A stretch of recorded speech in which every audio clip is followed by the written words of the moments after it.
Hello friends, आज मैं explain करने वाला हूँ एक बहुत ही कमाल की स्टोरी जिसका नाम है द फॉस्ट। कहानी बहुत ही खतरनाक और रोमांटिक है जो आपको बहुत ज़्यादा पसंद आने वाली है। दोस्तों, इसके कुछ शॉर्ट्स को मैंने ग्रीन स्क्रीन पर दिखाने की कोशिश करी है ताकि आप लोग स्टोरी से अच्छी तरीके से कनेक्ट हो सकें और आपको यह मूवी थोड़ी सी भी बोर ना कर सके। तो कहानी स्टार्ट होती है और हमें स्टार्टिंग में एक आदमी को दिखाया जाता है जिसका नाम जॉन होता है।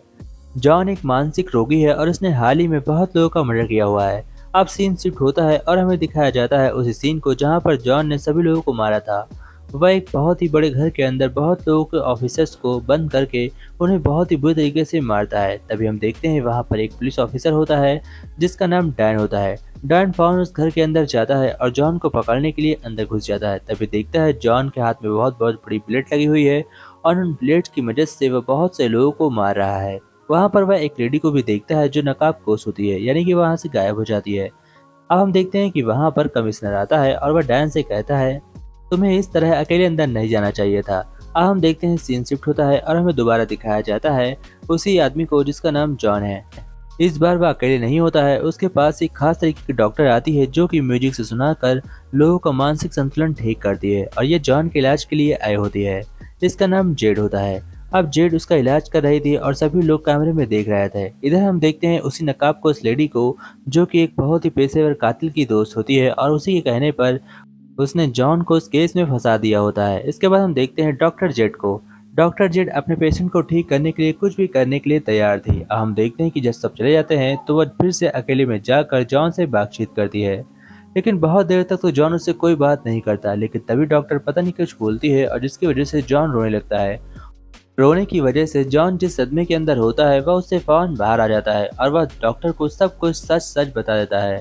वह उसे बताता है किस तरह मैं उस लड़की के जाल में फंस गया था और उस लड़की ने मुझे किस तरह बर्बाद किया। उसके बाद उसने मुझे एक आदमी से मिलाया जो कि बहुत ही बड़ा जादूगर था और उसने मेरे अंदर कुछ ऐसी शक्तियाँ डाल दी जिसके चलते मैं जब गुस्सा होता हूँ तो मेरे हाथों से कुछ अजीब सा होने लगता है, यानी कि मैं किसी को बिना मारे रह नहीं सकता। और वह उसे एक और चीज़ बताता है और उससे कहता है कि मैं जब भी गुस्से में आता हूँ तो मैं ट्रांसफ़र हो जाता हूँ एक बहुत ही बड़े राक्षस में। इसलिए मैं चाहता हूँ कि तुम मेरे पास से निकल जाओ। पर जेड को यह सब अभी भी ठीक नहीं लग रहा था। उसे लग रहा था कि जॉन पागल हो चुका है और वह उससे मजाक कर रहा है। इसलिए वह उससे कहती है कि प्लीज़ मुझे सब कुछ सच बताओ। पर जॉन कहता है कि यही सच है, तुम्हें मानना है तो मानो वरना यहाँ से चली जाओ। तब आखिर में वो उससे पूछती है, क्या तुम्हें इस बात पर भरोसा है कि तुम जो बोल रहे हो वह सच है? जॉन कहता है तुम फौरन यहाँ से निकल जाओ वरना वो लोग आकर तुम्हें भी जान से मार देंगे। यह सब सुनकर जेड को भरोसा नहीं होता। तब वह उससे पूछती है, आखिर उस आदमी का नाम क्या है जिसने तुम्हें राक्षस बनाया? वह उसे बताता है कि यह एक बहुत ही बड़ा जादूगर है जिसने शहर में कब्जा करके रखा हुआ है। वह लोगों को पकड़ता है और उनकी कमजोरियों का फायदा उठाकर उन्हें अजीब सी शक्तियाँ देता है। वह उन्हें राक्षस बना देता है और अपने खिलाफ इस्तेमाल करता है। और अंत में जॉन उससे कहता है उसकी एक महबूबा है जिसका नाम क्लैरी है, वही लोगों को आम जाल में फंसाकर उन्हें राक्षस में बदलने में हेल्प करती है। अब जेड को उस पर सच में भरोसा होने लगा था, इसलिए रात में जेड वहां से चली जाती है। अब हम देखते हैं कि वो लोग जॉन को पकड़कर जिंदा दफन कर देते हैं और उसे दफन करने के बाद उन्हें लग रहा था जॉन मर जाएगा। पर जॉन की कब्र पर कुछ भूत अटैक कर देते हैं जो जॉन को जिंदा देखकर वहां पर उसके पीछे आते हैं। तभी जॉन उन सभी को मारकर उस कब्र से बाहर निकल जाता है और किसी को यह बात पता नहीं थी।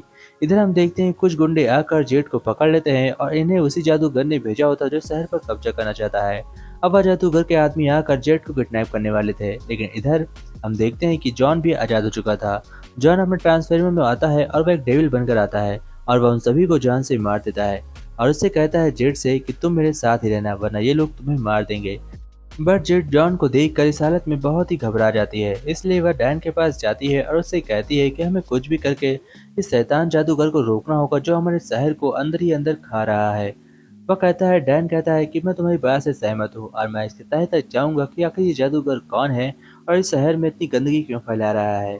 तभी हम देखते हैं कि जादूगर को जो अपनी गर्लफ्रेंड क्लैरी के ऊपर बहुत ज्यादा गुस्सा होता है और इसी ने जॉन को भी फंसाया होता है, इसलिए इसे सजा देता है और उसकी बॉडी को अजीब तरीके से बना देता है जो कि बहुत ही बेहुदा लग रहा था।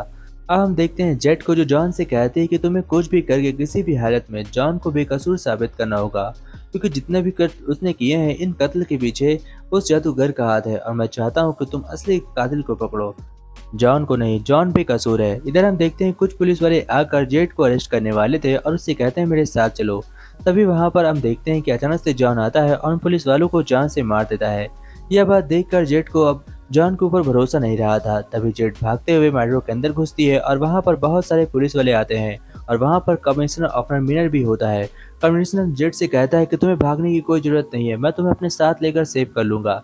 पर तभी वहाँ पर जॉन आता है और ट्रेन को बीच से काटने के बाद वह जेट से कहता है तुम मेरे साथ आ जाओ, वरना ये लोग तुम्हें पकड़ कर उसी जादूगर के पास ले जाएंगे और तुम्हारे साथ बहुत ही नाइंसाफी करेंगे। जेट को जॉन पर भरोसा होता है और वह उसके साथ चली जाती है। फिर हम देखते हैं जेट और जॉन दोनों साथ में होते हैं। इधर हम देखते हैं कि कमिश्नर और उसके बहुत सारे लोग जादूगर के साथ बैठकर एक मीटिंग बनाते हैं कि इन्हीं बड़े बड़े लोगों ने मिलकर इस शहर पर कब्जा कर रखा होता है। और जब इन्हें पता चलता है कि जॉन आज़ाद है और खुला घूम रहा है तो उसकी पावर से सब बहुत डरते हैं। इधर हम देखते हैं कि जादूगर के खिलाफ एक आदमी जाने की कोशिश करता है जो उसे अपने पेट में छुपे हुए क्रेचर से मार देता है। और जादूगर कहता है कि और कोई मेरे खिलाफ जाना चाहता है और उसे इस हालत में देखकर कोई भी उसके खिलाफ खड़ा नहीं होता, यानी कि अभी भी राजा शहर का जादूगर ही है। यह जादूगर बहुत ही खतरनाक था। तभी हम देखते हैं क्लैरी के मन में एक चाल चल रही थी। जादूगर का जो असिस्टेंट होता है वह एक वैज्ञानिक होता है। वह उसके पास जाती है और उससे कहती है अगर तुमने जादूगर को मार दिया तो हम दोनों मिलकर इस पूरे ब्रह्मांड पे राज कर सकते हैं।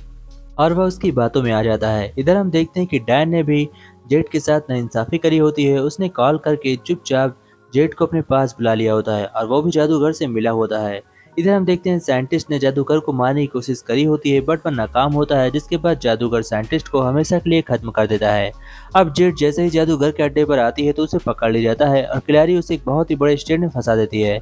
और तब उसे याद आता है कि इसी जादूगर ने जेट की माँ के साथ और जेट के साथ बचपन में बहुत ही गलत काम किए थे और इसी ने जेट की मॉम की जान ली थी। जैसे ही यह बात जेट को पता चलती है वह बहुत ही गुस्सा हो जाती है और वह फैसला करती है कि वह जादूगर को कुछ भी करके जान से मार देगी। अब हम देखते हैं जेट को एक बहुत ही बड़े शैतान में बदलने के लिए जादूगर उसके पास आता है और आखिर में वह उसे शैतान बना भी देता है।